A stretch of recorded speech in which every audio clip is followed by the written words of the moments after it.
22 अप्रैल को जम्मू और कश्मीर के पहलगाम में पर्यटन करने आए हुए, खुशियां मनाने आए हुए लोगों के धर्म पूछ कर पाक समर्थित आतंकवादियों ने जिस प्रकार से उनके परिवार के सामने उनकी नृशंस हत्या की और ये बातें प्रधानमंत्री मोदी को कहे जाने के लिए उनके परिवार के कुछ सदस्यों को जिंदा छोड़ने की बातें कही, उसे देखते हुए पूरा भारत, चाहे वह किसी भी धर्म और संप्रदाय का हो, चाहे वह किसी भी क्षेत्र विशेष का हो, आमतौर पर कश्मीरियों का पूर्व में आतंकवादियों को समर्थन मिलता था, लेकिन इस बार कश्मीरी भी जमकर आतंकवादियों के विरुद्ध खड़े हुए हैं और भारतीय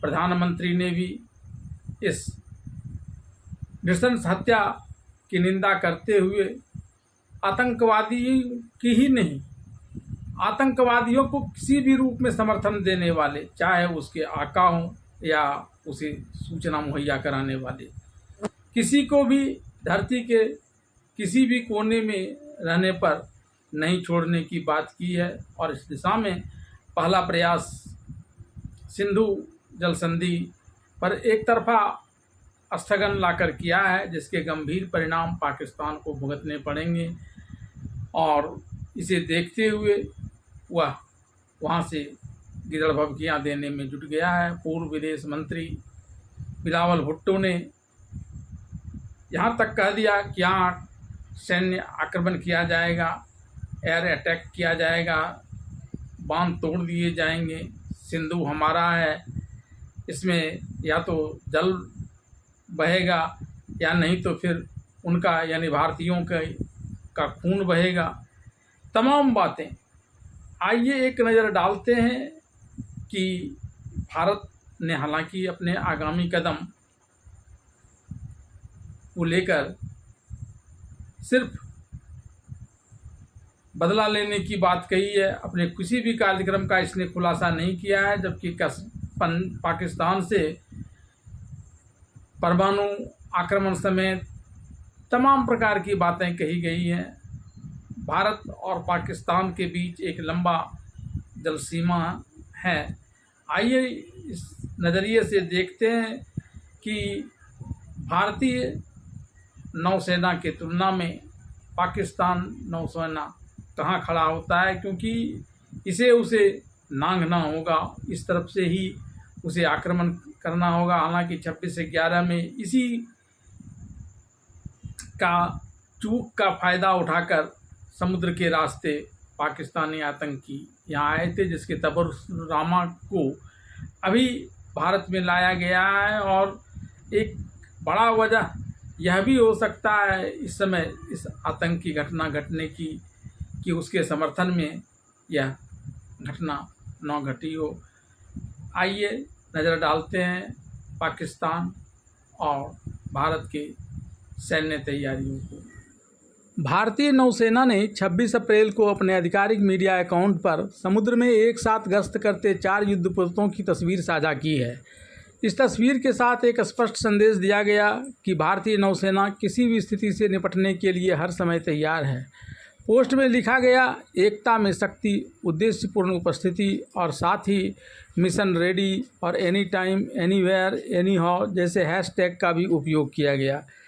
पहलगाम हमले के बाद भारत ने पाकिस्तान के खिलाफ कई सख्त कदम उठाए, जिसमें सिंधु जल संधि का निलंबन और अटारी सीमा पोस्ट को बंद करना प्रमुख था।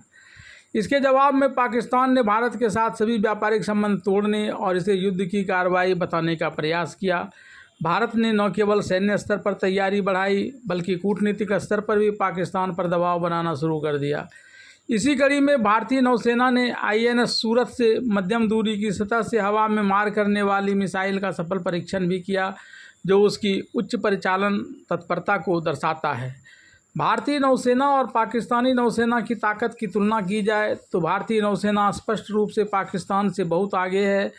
भारतीय नौसेना के पास 293 पोत हैं, जिसमें 2 विमानवाहक पोत INS विक्रमादित्य और स्वदेशी निर्मित INS विक्रांत शामिल हैं। भारत के पास 16 पारंपरिक पनडुब्बियां और 2 परमाणु संचालित पनडुब्बियां INS अरिहंत और INS अरिघाट है। इसके मुकाबले पाकिस्तान के पास सिर्फ 121 पोत हैं और उसके पास कोई विमान वाहक पोत नहीं है। पाकिस्तान के पास 8 पनडुब्बियां हैं, जिनमें से अधिकतर पुरानी अगोस्ता क्लास की है और कुछ नई हैंगसेंग क्लास की पनडुब्बियां चीन से मंगाई तो गई है, लेकिन अभी पूरी तरह से परिचालन में नहीं आई।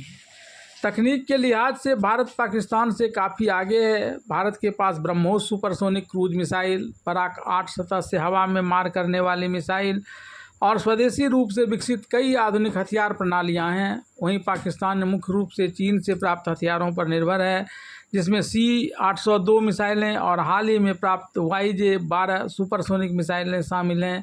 इसके अलावा भारत के पास समुद्र आधारित परमाणु प्रतिरोधक क्षमता भी है, जो पाकिस्तान के पास नहीं है। भारत के पास मजबूत रसद आधार भी है, जिसमें 56 प्रमुख बंदरगाह और व्यापारिक टर्मिनल शामिल हैं, जो समुद्री आपूर्ति श्रृंखला को मजबूत करते हैं। भारत की तटरेखा लगभग 7000 किलोमीटर लंबी है और उसके पास अंडमान निकोबार द्वीप समूह में एक महत्वपूर्ण सामरिक स्थिति है, जिससे मलक्का स्ट्रेट पर नज़र रखी जा सकती है।